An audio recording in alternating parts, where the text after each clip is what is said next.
എല്ലാവർക്കും എജുനേറ്റിലേക്ക് സ്വാഗതം. നമുക്കിന്ന് നോക്കാനുള്ളത് പ്രമാണാസ് ആണ്. പ്രമാണാസില് ആദ്യത്തെ പ്രമാണമായിട്ടുള്ള പ്രത്യക്ഷ പ്രമാണമാണ് നമ്മൾ ഈ ക്ലാസ്സിൽ ഡിസ്കസ് ചെയ്യുന്നത്. പ്രമാണാസിലോട്ട് പോകുന്നതിന് മുമ്പ് നമ്മൾ അറിഞ്ഞിരിക്കേണ്ട കുറച്ചധികം ഫാക്ടേഴ്സ് ആണ് നമുക്ക് ആദ്യം നോക്കാനുള്ളത്. Factors of knowledge.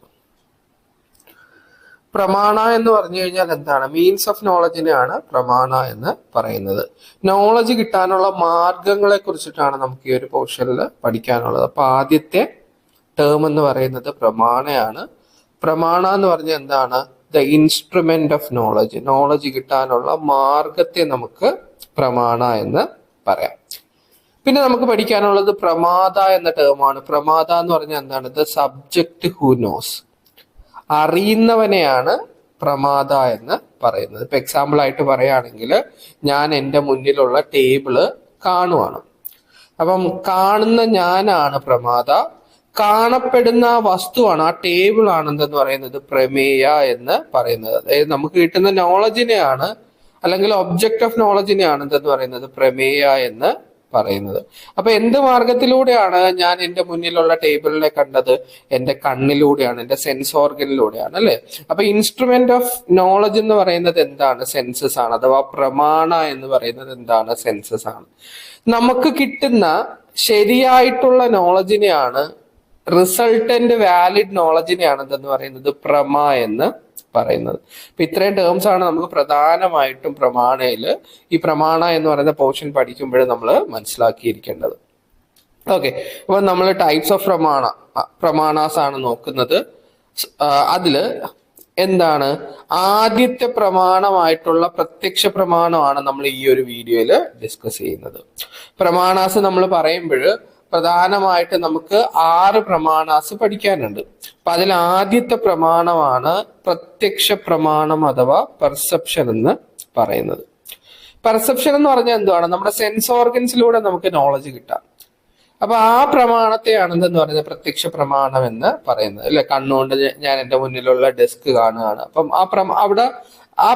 അവിടുത്തെ പ്രമാണം എന്ന് പറയുന്നത് എന്താണ്? പ്രത്യക്ഷ പ്രമാണമാണ്, അല്ലെ? സെൻസ് ഓർഗനിലൂടെയാണ് എനിക്ക് നോളജ് കിട്ടിയത്. ഇപ്പൊ സെൻസ് ഓർഗനിലൂടെ നമുക്കൊരു നോളജ് കിട്ടുകയാണെങ്കിൽ അവിടുത്തെ പ്രമാണത്തെ നമുക്ക് എന്തെന്ന് പറയാം? പ്രത്യക്ഷ പ്രമാണം അഥവാ പെർസെപ്ഷൻ എന്ന് പറയാം.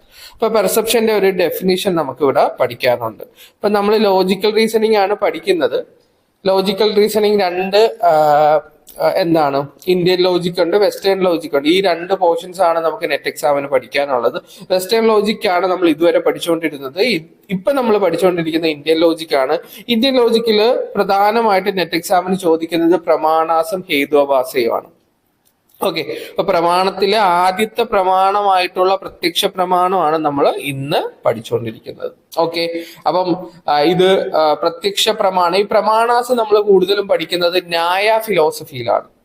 അപ്പൊ ന്യായയുടെ ഫൗണ്ടർ ആയിട്ടുള്ള ഗൗതമ മഹർഷി ന്യായസൂത്രം എഴുതിയിട്ടുള്ളത് ആരാണ്? ഗൗതമ മഹർഷിയാണ്, അല്ലെങ്കിൽ ഗൗതമനാണ്. അപ്പൊ ഗൗതമൻ പെർസെപ്ഷനെ കുറിച്ചിട്ട് പറഞ്ഞിട്ടുള്ള ഒരു ഡെഫിനിഷൻ ഇവിടെ ഉണ്ട്.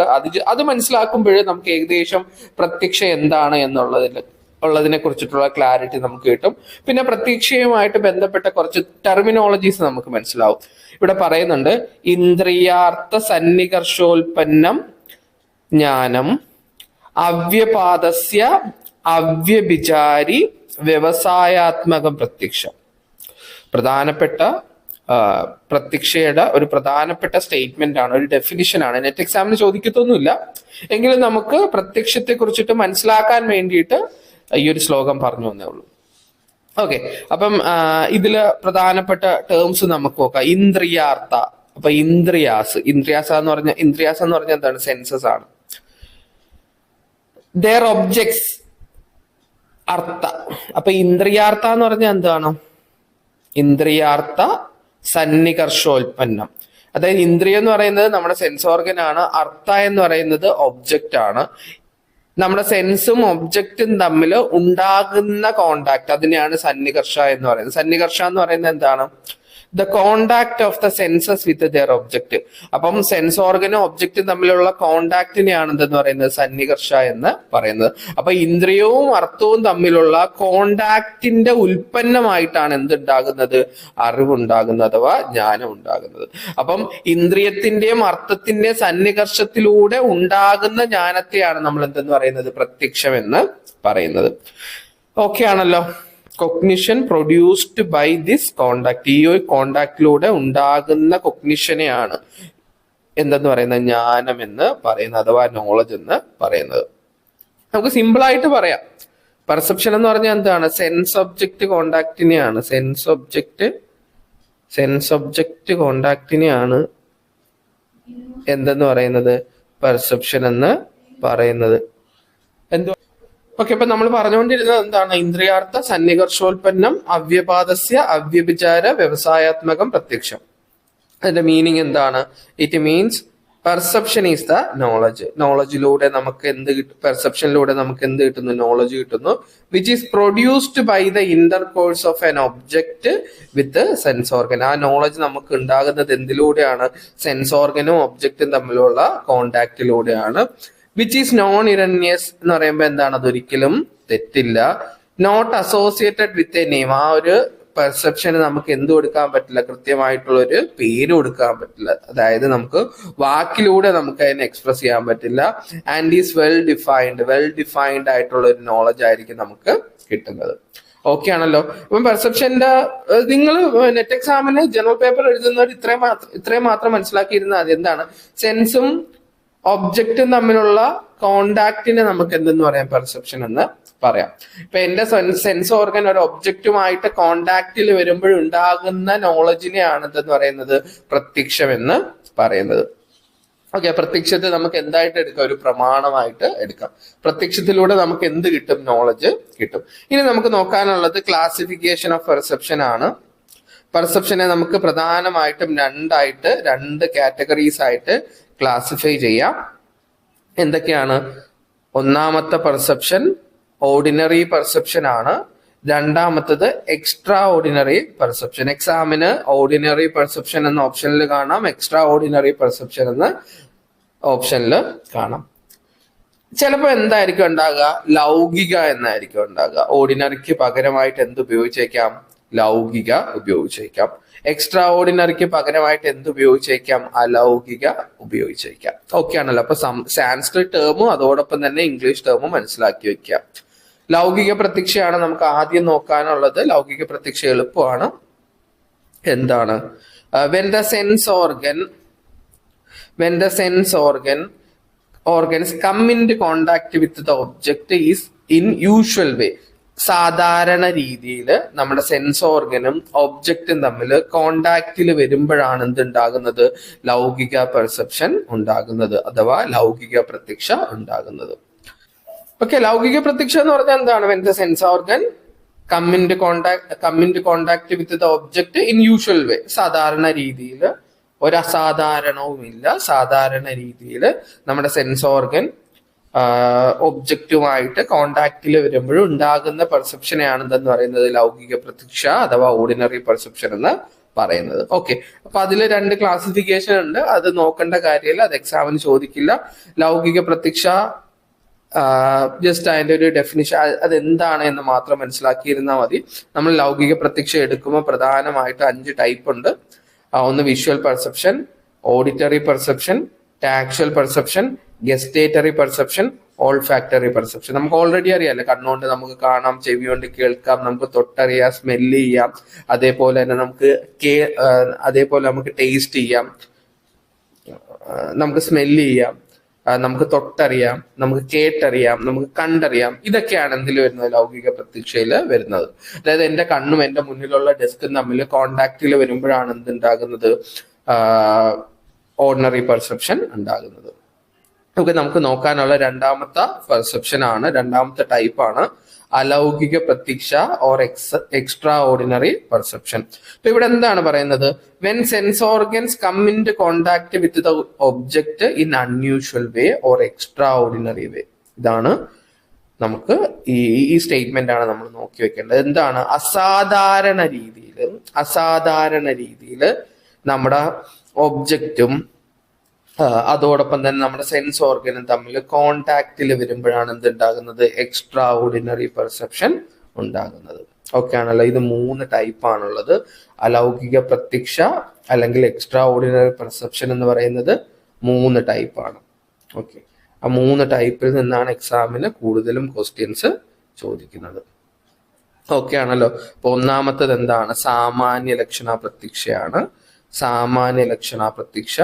രണ്ടാമത്തത് ജ്ഞാനലക്ഷണ പ്രത്യക്ഷ. മൂന്നാമത്തത് യോഗജ പ്രത്യക്ഷ ഓർ ഇൻഡ്യൂട്ടീവ് പെർസെപ്ഷൻ. ഓക്കെ, അപ്പൊ സാമാന്യ ലക്ഷണ പ്രത്യക്ഷ എന്താന്ന് നോക്കാം. അപ്പൊ സാമാന്യ എന്ന് പറയുന്ന വാക്കിന്റെ മീനിങ് യൂണിവേഴ്സൽ അഥവാ ക്ലാസ് എന്നാണ്.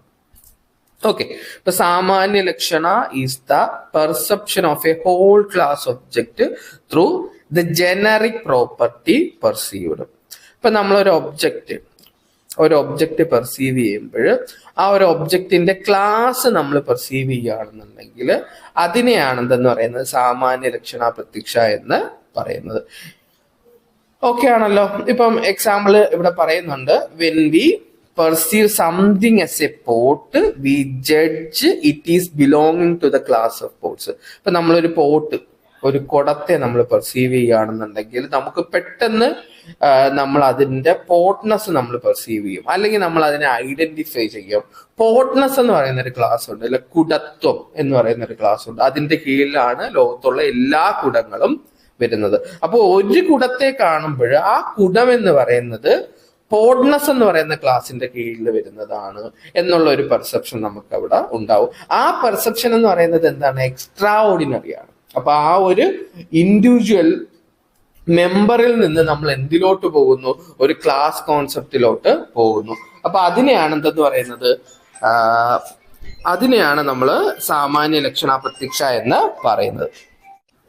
ഓക്കെ, അപ്പൊ എന്താണ്, when we perceive one pot we perceive the universal potness as its defining property. അപ്പൊ ഇവിടെ പറയുന്നത് എന്താണ്, നമ്മൾ ഒരു പോട്ടിനെ പെർസീവ് ചെയ്യുമ്പോൾ നമ്മൾ എന്താണ് പെർസീവ് ചെയ്യുന്നത്, യൂണിവേഴ്സൽ പോട്ട്നെസ് ആണ് നമ്മൾ പെർസീവ് ചെയ്യുന്നത്. അതിന്റെ ഡിഫൈനിങ് പ്രോപ്പർട്ടി ആയിട്ട് നമ്മൾ എന്ത് പെർസീവ് ചെയ്യുന്നു, യൂണിവേഴ്സൽ പോട്ട്നെസ് നമ്മൾ പെർസീവ് ചെയ്യുന്നു. ഇപ്പൊ ഒരു കുതിരയെ നമ്മൾ കാണുമ്പം ആ കുതിരയുടെ ഡിഫൈനിങ് പ്രോപ്പർട്ടി ആയിട്ട് ഹോഴ്സ്നെസ് നമ്മൾ പെർസീവ് ചെയ്യുകയാണെന്നുണ്ടെങ്കിൽ അതിന് നമുക്ക് എന്തെന്ന് പറയാം, സാമാന്യ ലക്ഷണ പ്രത്യക്ഷ എന്ന് പറയാം. അപ്പൊ ഒരു ഇൻഡിവിജ്വൽ തിങ്ങിനെ നമ്മൾ പെർസീവ് ചെയ്യുമ്പോൾ അതിന്റെ ക്ലാസിനെയും കൂടെ ചേർത്തിട്ട് നമ്മൾ പെർസീവ് ചെയ്യുമ്പോൾ അതിനെയാണ് അതെന്ന് പറയുന്നത് സാമാന്യ ലക്ഷണ പ്രത്യക്ഷ എന്ന് പറയുന്നത്. ആ ഒരു കോൺസെപ്റ്റ് മാത്രം മനസ്സിലാക്കി വെക്കുക.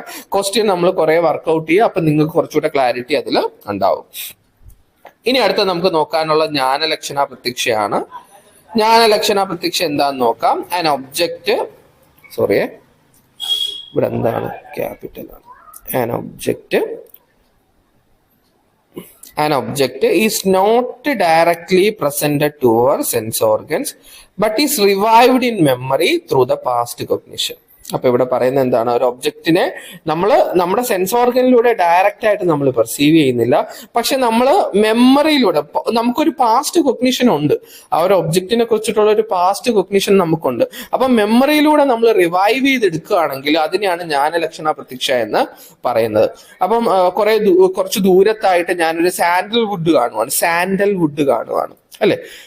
അപ്പം ഞാൻ എന്റെ കണ്ണുകൊണ്ട് മാത്രമാണ് ഞാൻ സാൻഡൽവുഡ് കാണുന്നത്. അങ്ങനെ ഞാൻ ആ സാൻഡൽവുഡിനെ കാണുമ്പോഴും എന്റെ മെമ്മറിയിലൂടെ അതിന്റെ ഒരു ഫ്രാഗ്രൻസ് വരികയാണെന്നുണ്ടെങ്കിൽ, അതിന്റെ ഒരു ഫ്രാഗ്രൻസ് എനിക്ക് കിട്ടുകയാണെന്നുണ്ടെങ്കിൽ, അല്ലെങ്കിൽ എന്റെ മെമ്മറിയിലൂടെ ഞാനത് റിവൈവ് ചെയ്തെടുക്കുകയാണെന്നുണ്ടെങ്കിൽ അതിനെയാണ് എന്തെന്ന് പറയുന്നത്, ജ്ഞാനലക്ഷണ പ്രത്യക്ഷ എന്ന് പറയുന്നത്. അപ്പൊ ഇവിടെ പറയുന്നത് എന്താണ്, visual perception of A fragrant sandal.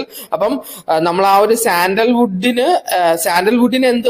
എങ്ങനെയാണ് നമ്മൾ കാണുന്നത്, വിഷ്വൽ പെർസെപ്ഷനിലൂടെയാണ് നമ്മൾ അറിയുന്നത് അല്ലെ. അപ്പം visual perception of fragrant sandal is due to the intercourse of visual organ with the sandal. അപ്പം ഈ ഒരു വിഷ്വൽ പെർസെപ്ഷൻ നമുക്ക് കിട്ടിയത് എങ്ങനെയാണ്, അതായത് നമ്മുടെ വിഷ്വൽ ഓർഗനും സാൻഡലും തമ്മിൽ ഇന്റർകോഴ്സ് ഉണ്ടായപ്പോഴാണ് എന്തുണ്ടായത്, വിഷ്വൽ പെർസെപ്ഷൻ ഉണ്ടായത്.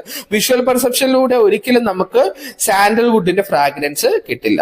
അപ്പൊ എന്താണ് ഇവിടെ പറയുന്നത്? And the collection of its fragrance perceived in the past through the olfactory organ due to association. അപ്പൊ എന്താണ് നമുക്കൊരു മെമ്മറി ഉണ്ടല്ലോ, ഒരു പാസ്റ്റ് കോഗ്നിഷൻ ഉണ്ടായിട്ടുണ്ട്. എന്താ അതിന്റെ ഒരു ഫ്രാഗ്രൻസിന്റെ ഒരു പാസ്റ്റ് കോഗ്നിഷൻ നമുക്ക് ഉണ്ടായിട്ടുണ്ട്. അപ്പൊ നമ്മുടെ മെമ്മറിയിലൂടെ അത് റിവൈവ് ചെയ്ത് വരുവാണ്. അങ്ങനെ ഉണ്ടാകുന്ന പ്രത്യക്ഷത്തെ നമുക്ക് എന്തെന്ന് പറയാം? ജ്ഞാനലക്ഷണ പ്രത്യക്ഷ എന്ന് പറയാം. കുറച്ച് എക്സാമ്പിൾസ് ഇവിടെ കൊടുത്തിട്ടുണ്ട്. എന്തൊക്കെയാണ്? ഐസ് ലുക്സ് കോൾഡ് അല്ലെ.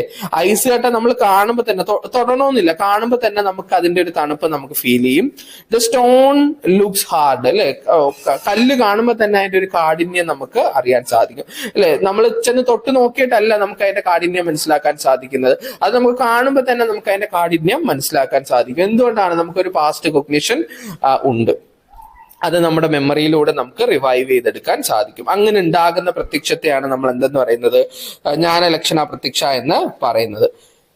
മൂന്നാമതായിട്ട് പറയുന്ന യോഗജ പ്രത്യക്ഷയാണ്, അഥവാ ഇൻഡ്യൂട്ടീവ് പെർസെപ്ഷൻ ആണ്. It is the intuitive and immediate perception of all object past, present and future by one who possess some supernatural power generated in the mind through the power of meditation. Okay, ഇപ്പൊ യോഗജ പ്രത്യക്ഷ എന്ന് പറയുന്നത് എന്തുവാണ്? It is the intuitive and immediate perception. അപ്പം യോഗജ പ്രത്യക്ഷ എന്ന് പറയുന്നത് intuitive perception ആണ്, അഥവാ അത് ഇമ്മീഡിയറ്റ് പെർസെപ്ഷൻ ആണ്. പെട്ടെന്ന് തന്നെ ഇമ്മീഡിയറ്റ് ആയിട്ട് ഇൻഡ്യൂട്ടീവ് ആയിട്ട് നമുക്ക് കിട്ടുന്ന നോളജ് ആണ് ഓഫ് ഓൾ ഒബ്ജക്റ്റ്. എല്ലാ ഒബ്ജക്റ്റിനെ കുറിച്ചിട്ടും, അതിന്റെ പാസ്റ്റ് ആയിക്കോട്ടെ, പ്രസന്റ് ആയിക്കോട്ടെ, അതിന്റെ ഫ്യൂച്ചർ ആയിക്കോട്ടെ, നമുക്ക് ഇമ്മീഡിയറ്റ് ആയിട്ട് ഒരു പെർസെപ്ഷൻ കിട്ടുകയാണെന്നുണ്ടെങ്കിൽ അതിനെയാണ് യോഗജ പ്രത്യക്ഷ എന്ന് പറയുന്നത്. എക്സാമ്പിൾ ആയിട്ട് പറയുകയാണെങ്കിൽ ഇനി വരാൻ പോകുന്ന കാര്യങ്ങളും കഴിഞ്ഞുപോയ കാര്യങ്ങളും ഇപ്പം ലോകത്ത് എവിടൊക്കെ എന്തൊക്കെ കാര്യങ്ങൾ നടക്കുന്നു എന്നുള്ളതൊക്കെ ഞാൻ ഒരിടത്തിരുന്ന് എനിക്ക് കാണാൻ സാധിക്കുന്നുണ്ടെങ്കിൽ അതിനെയാണ് യോഗജ പ്രത്യക്ഷ എന്ന് പറയുന്നത്. അപ്പം ഈ ഒരു സൂപ്പർ നാച്ചുറൽ പവർ ജനറേറ്റ് ചെയ്യുന്നത് എന്തിലൂടെയാണ്? മെഡിറ്റേഷനിലൂടെയാണ്. അപ്പം നമുക്കറിയാം ഈ പറയുന്ന യോഗീസിനൊക്കെ ഉള്ള ഒരു പ്രത്യക്ഷയായിട്ടാണ് നമ്മൾ എന്തിനെ പറയുന്നത്? യോഗജ പ്രത്യക്ഷയെ പറയുന്നത്. അപ്പൊ മെഡിറ്റേഷനിലൂടെ ജനറേറ്റ് ചെയ്യുന്ന സൂപ്പർ നാച്ചുറൽ പവറിലൂടെയാണ് ഈ ഒരു ഇൻഡ്യൂട്ടീവ് പെർസെപ്ഷൻ അവർക്ക് കിട്ടുന്നത്. ഇത് തന്നെ 2 ടൈപ്പ് ഉണ്ട്. ഒന്ന് യുക്തയുണ്ട്. അപ്പൊ യുക്ത എന്തെന്ന് നോക്കാം. It is the induction of those who have attained spiritual perfection or attained union with God. അപ്പൊ ഇവിടെ പറയുന്നത് എന്താണ്? ഒരാൾക്ക് മോക്ഷം കിട്ടി, അവൻ ദൈവത്തെ അറിഞ്ഞു അല്ലെ, അവന് മോക്ഷം കിട്ടി. അങ്ങനെ മോക്ഷം കിട്ടിയിട്ടുള്ള ഒരു സോളിന്റെ ഇൻഡ്യൂട്ടീവ് ആയിട്ടുള്ള നോളജ് ആണ് എന്തിനെ കുറിച്ച് എന്ത് പറയുന്നത്? യുക്ത എന്ന് പറയുന്നത് അതായത് സാൽവേഷൻ കിട്ടിയിട്ടുള്ള അല്ലെങ്കിൽ പെർഫെക്ഷൻ കിട്ടിയിട്ടുള്ള ഒരു സോളിന് ഉണ്ടാകുന്ന ഇൻഡ്യൂട്ടീവ് പെർസെപ്ഷനെയാണെന്ന് പറയുന്നത് യുക്ത എന്ന് പറയുന്നത്. അതെന്താണ്? കോൺസ്റ്റന്റ് ആണ്. അത് എല്ലായ്പ്പോഴും ആ ഒരു പെർസെപ്ഷൻ ആ ഒരു സോളിന് ഉണ്ടായിരിക്കും. അത് സ്പോണ്ടേനിയസ് ആണ്. സാധാരണ രീതിയിൽ നമ്മൾ എങ്ങനെയാണോ ഈ വേൾഡിനെ കാണുന്നത് അതേപോലെ തന്നെ ആ സോൾ എന്ത് കാണും? ഈ പ്രപഞ്ചം മുഴുവൻ കാണും. അല്ലെങ്കിൽ എന്തൊരു കാര്യവും അദ്ദേഹത്തിന് അറിയാൻ സാധിക്കും, അല്ലെങ്കിൽ ആ സോളിന് അറിയാൻ സാധിക്കും. അത് സ്പോണ്ടേനിയസ് ആണ്, എഫേർട്ട്ലെസ് ആണ്. ഇപ്പൊ നമ്മൾ ഈ വേൾഡിനെ പെർസീവ് ചെയ്യുന്നത് എഫേർട്ട്ലെസ് ആയിട്ടാണ്, ഒരു എഫേർട്ടും നമ്മൾ അങ്ങനെ ഇടുന്നില്ല. അതേപോലെ തന്നെ എല്ലാം ആർക്കറിയാൻ സാധിക്കും? യുക്തയ്ക്ക് അറിയാൻ സാധിക്കും. ഓക്കെ ആണല്ലോ. ഇനി നമുക്ക് നോക്കാനുള്ളത് യുജ്ജനയാണ്. യുജ്ജന എന്ന് പറയുന്നത് എന്താണ്? യോഗിൻസിനുണ്ടാകുന്ന യോഗിവാന്മാർക്കുണ്ടാകുന്ന ഇൻഡ്യൂഷൻ ആണെന്ന് പറയുന്നത് യുജ്ജന എന്ന് പറയുന്നത്. യോഗി വര്യന്മാരാണ് കേട്ടോ. Okay, who is endeavoring to attain union with the God and puts forth effort of will to perceive all object. അപ്പൊ എല്ലാ ഒബ്ജക്റ്റിനെയും പെർസീവ് ചെയ്യാൻ വേണ്ടിയിട്ട് അവിടെ ഒരു എഫേർട്ട് ഇടുന്നുണ്ട്. ഇതെന്തല്ല, ഒരു എഫേർട്ട്ലെസ് പെർസെപ്ഷൻ അല്ല. ആ ഒരു നോളജ് ജനറേറ്റ് ചെയ്യാൻ വേണ്ടിയിട്ട് അവരെന്ത് ഇടുന്നുണ്ട്? ഒരു എഫേർട്ട് അവര് ഇടുന്നുണ്ട് അല്ലെ. അപ്പൊ അവർക്ക് എന്തുണ്ടായിരിക്കില്ല? അവര് മോക്ഷം കിട്ടിയിട്ടുള്ള സോൾ ആയിരിക്കില്ല അല്ലെ. It requires A help of concentration as an auxiliary condition. അപ്പം ഇവിടെ ഒരു ഓക്സിലറി കണ്ടീഷൻ പറയുന്നുണ്ട്. അവർക്ക് എന്താവശ്യമാണ്? കോൺസെൻട്രേഷൻ ആവശ്യമാണ്. കോൺസെൻട്രേഷനിലൂടെയാണ് അവർക്ക് ആ ഒരു ഇൻഡ്യൂട്ടീവ് നോളജ് കിട്ടുന്നത്. അപ്പൊ ഇത്രയും കാര്യങ്ങളാണ് നമുക്ക് പ്രധാനമായിട്ടും എവിടെ നോക്കാനുള്ളത്? പ്രത്യക്ഷ പ്രമാണത്തില് നമുക്ക് നോക്കാനുള്ളത്. ഓക്കെ ആണല്ലോ. എന്തെങ്കിലും ഡൗട്ട് ഉണ്ടെങ്കിൽ ചോദിക്കുക. ഇതില് പ്രത്യക്ഷയിൽ നമുക്ക് ഇനി ഒരു ചെറിയൊരു ടോപ്പിക്കും കൂടെ പഠിക്കാനുണ്ട്. ചെറിയൊരു ടോപ്പിക്കാണ് അത്. നമുക്കൊരു ചെറിയൊരു വീഡിയോ അതിന്റെ നമുക്ക് ചെയ്യാം.